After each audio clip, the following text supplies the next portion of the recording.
So, welcome to the second tutorial session in which we are going to start with internal forced convection. Okay, so in this particular case we are going to look at a problem which is slightly different from what we did earlier. So, here the problem is that determine the velocity distribution corresponding to the fully developed Poiseuille flow through the annular space formed between two concentric tubes of diameter r or radius r1 and ri and r naught. Okay. So, we have to show that the inner wall shear stress differs from the value along the outer wall, and we also have to calculate the friction factor for this flow by using tau wall instead of and we will come to the equations, and the average tau wall defined based on a force balance type. So, there are a few small things that we need to do. Again, it is taken from Adrian Bejan. So, the problem essentially is something like this. So, you have this inner tube, okay, and it is enshrouded by this outer tube.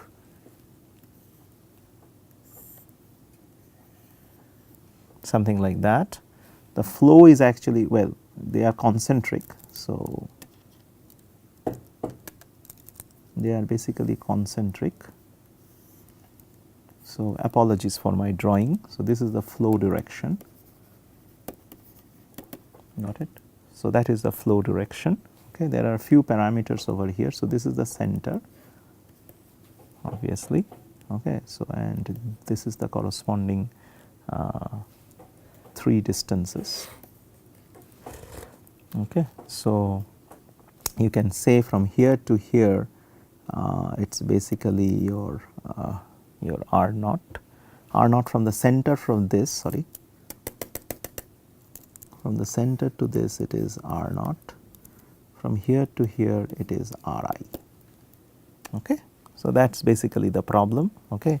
The flow in this direction it is say x, in this direction it is r, x, this is r, okay, and this is the direction of the velocity is u. So, that is roughly the problem, that there are basically 2 cylinders, one inside the other. They are not moving, okay, as such, but the flow is passed through this annular passage, very common problem in heat exchangers and other things, right, shell and tube type heat exchangers. You can have flow inside the inner pipe also. This is much more simpler. That means through that annular space you actually have a flow moving in the direction that I indicated in this particular drawing, okay, and this is the radius r, this way is r, this way it is x, right. So, from the center of the inner cylinder to the outer wall is basically your r naught, whereas the center to the outer surface of the inner cylinder it is ri. Okay. So, this is the case that we get over here. Okay. So, now let us attack this problem and see. Okay. So, the fluid, okay, occupies the annular space which is ri, r is greater than ri, less than r naught. Okay. So, for the fully developed appropriate equation for the fully developed flow is u square dr square plus 1 by r du dr 1 by rho dp dx, right, or in other words 1 by r du dr 1 by mu dp by dx, right. So, that is the combined equation, that is the equation that we have, right, and the general solution and the 2 boundary conditions we already have solved equations like this is written in the polar coordinates.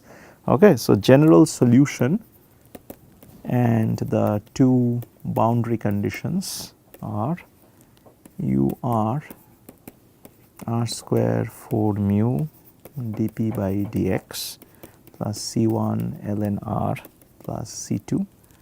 So, u is equal to 0 at r equal to ri, u is equal to 0 at r equal to r naught, correct. That is very simple because the velocity will be 0 at the inner and the outer wall. right. It is as simple as that, because those are the two walls, and the inner wall, inner pipe, there is no flow. Okay. So, the flow is only there in the annular space, remember that very, very carefully. Okay. So, now your C1, the two constants will be 4 mu dp by dx r naught square minus r I square divided by ln r naught by r I.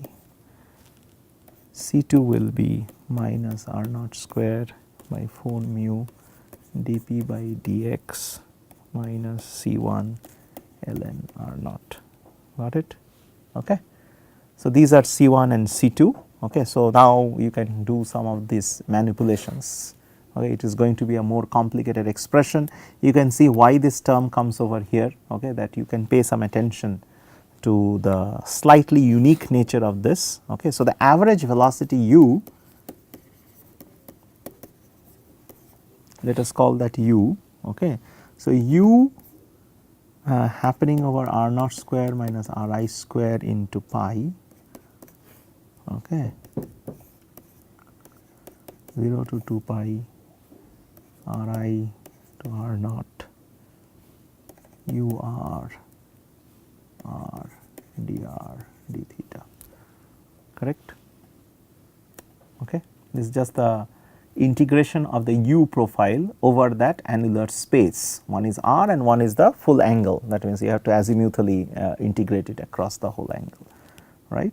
So, once we are done with that, okay, so u will be equal to r naught square by 8 mu minus dp by dx 1 plus m square plus 1 minus m square into ln m with m equal to r I by r naught. Okay. So, the result is this one. Okay. So, this is the average velocity, okay, where m is just a ratio of the inner and the outer radius. Okay. So, the perimeter averaged wall shear stress tau average is defined as tau average 2 pi r naught plus r I 2 pi r naught into tau naught plus 2 pi r I into tau I. These are basically, this is the average and these are the individual shear stresses across the two. Okay. And so, tau I is basically du by dr at r equal to r I. It is a simple right thing, right, which is equal to r I by 2 dp by dx, okay, plus mu C1 by r I. Okay. So, similarly tau naught is equal to minus du by dr, okay, at r equal to r naught, which is equal to minus r naught by 2 dp by dx minus mu C1 by r naught. Okay. So, in the end the tau average is basically equal to dp by dx into r naught minus r I. Okay. So, that is the form that you get. Okay. Now, the friction factor F is equal to tau average divided by half rho u square equal to 2 by rho u tau average by u. Okay. So, the friction factor which is like 16 by r dh, the friction factor will become, if you put in all the values here. Okay. So, the friction factor will become 16 by r e d h, which is the Reynolds number based on the hydraulic diameter. So, 1 plus m square plus 1 minus m square into ln by m, okay. r e d h is equal to u d h by gamma dH is equal to 4 pi r naught square minus Ri square divided by 2 pi r naught plus Ri equal to 2 r naught 1 minus m. Okay. So, that is the final form that you get. Okay. So, so by this is a very simple exercise, you just needed to do a few integrations. So, there is nothing, I mean, great about it, but you can see that this kind of a problem can be easily attacked by from what you already know. It is a little different, it is not flow through a straight channel or anything like that, but you can still, if you know the equations in the polar coordinates with the appropriate boundary conditions, you can solve any problems like these. Okay. So, let us go to the other problem. Okay. So, here the problem is like this. So, this is like a channel, it is like a channel which is separated by a distance d, okay, and there is a uniform heat flux that comes in through the wall q double prime. The flow is laminar, the velocity and the temperature profiles are fully developed. That means it is a hydrodynamically and thermally fully developed flow. So, derive the analytical expression for the fully developed temperature profile and show that the Nusselt number based on hydraulic diameter, this will be hydraulic diameter because this is a channel, is about 8.235. Okay. So, this is the fully developed, this is like a parallel plate duct again taken from Adrian Bejan.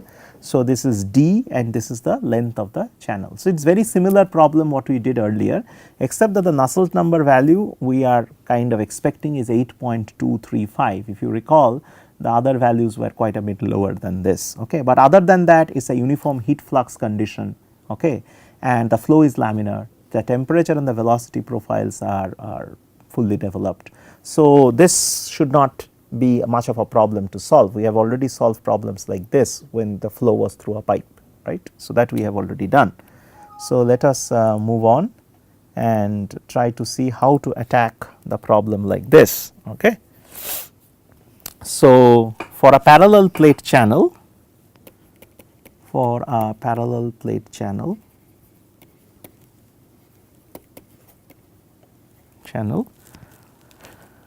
okay, your u y by alpha dt by dx. Remember this equation we always wrote, right.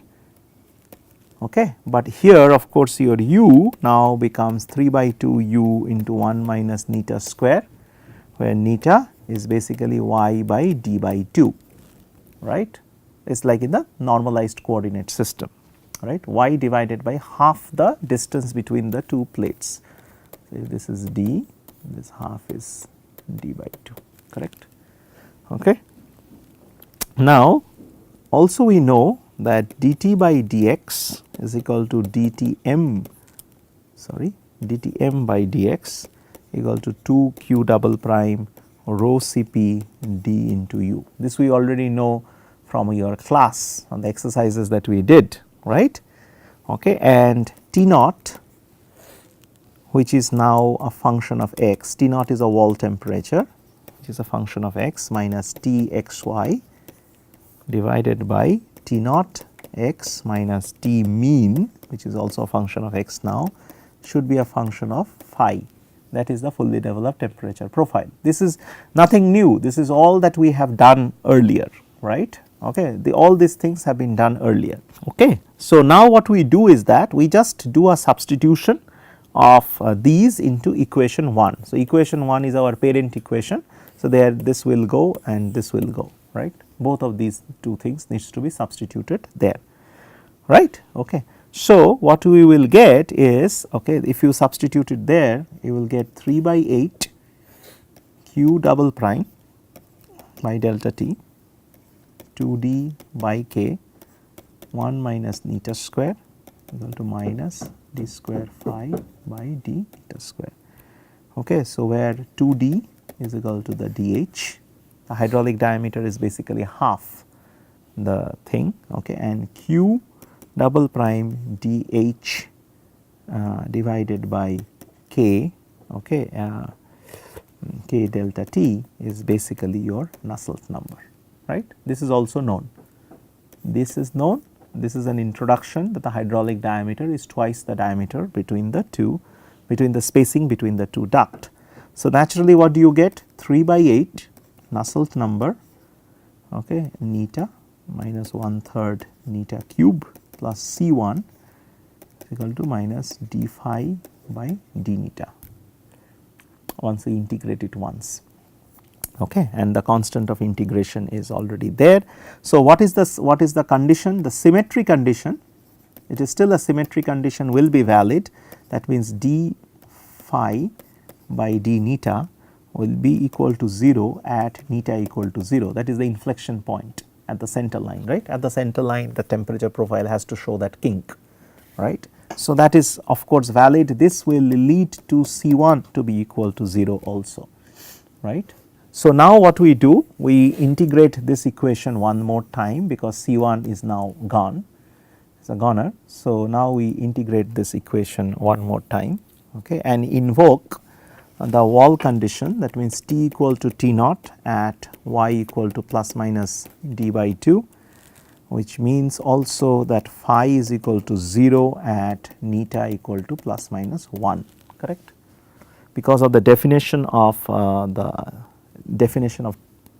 T naught, right, because it is in the numerator T naught minus T. So, if T becomes equal to T naught, the numerator of phi becomes equal to 0. So, that means phi becomes equal to 0.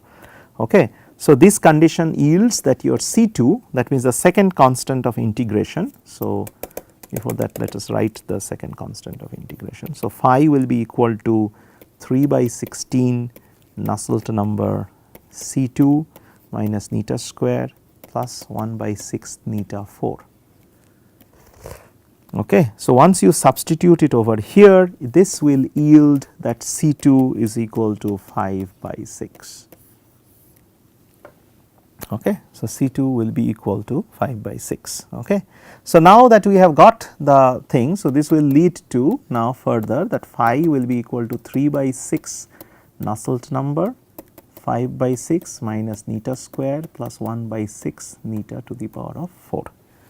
Okay. So, the final step for us is to determine Nusselt number from the temperature, the mean temperature difference, right. So, T naught minus Tm we already know is 1 over u by d, we integrate it minus d by 2 to d by 2 u T naught minus T dy.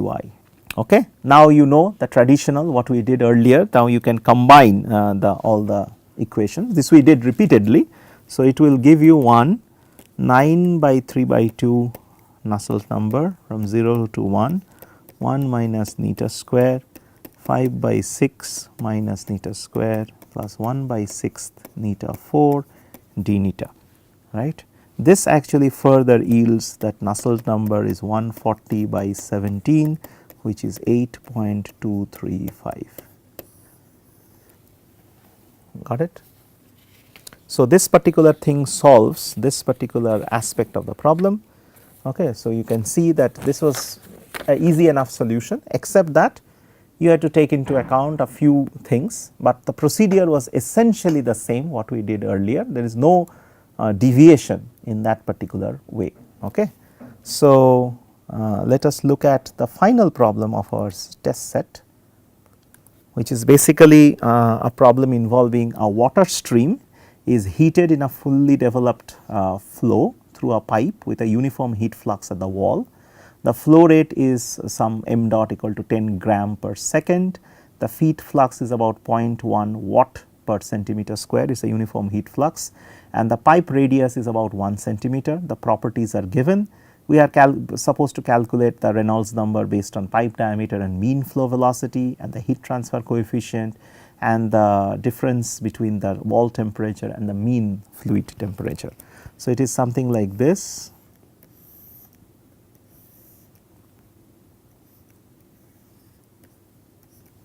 Okay.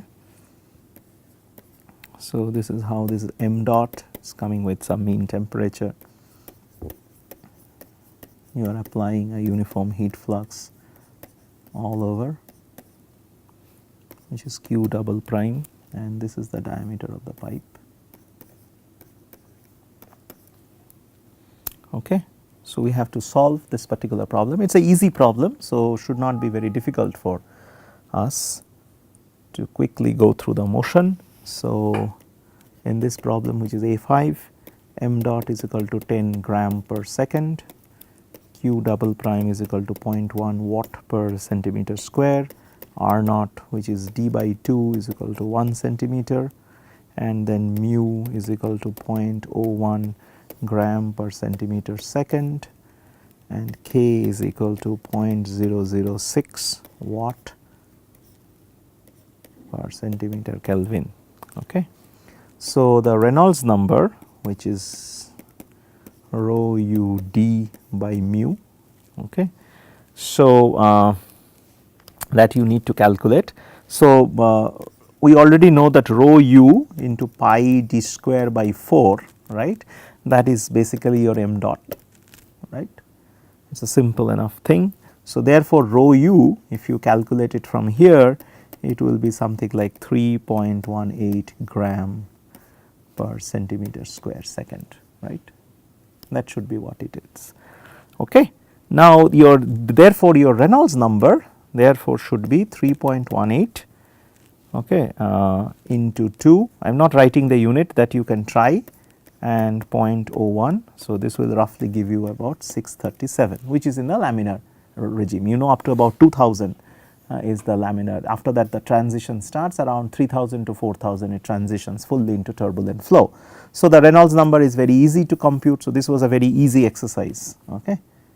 So, now the heat transfer coefficient calculation. Okay. So, from the definition of Nusselt number, we know that it is Hd by k should be about 4.364. This is the fully developed Nusselt number limit that we already calculated. Okay. So, therefore,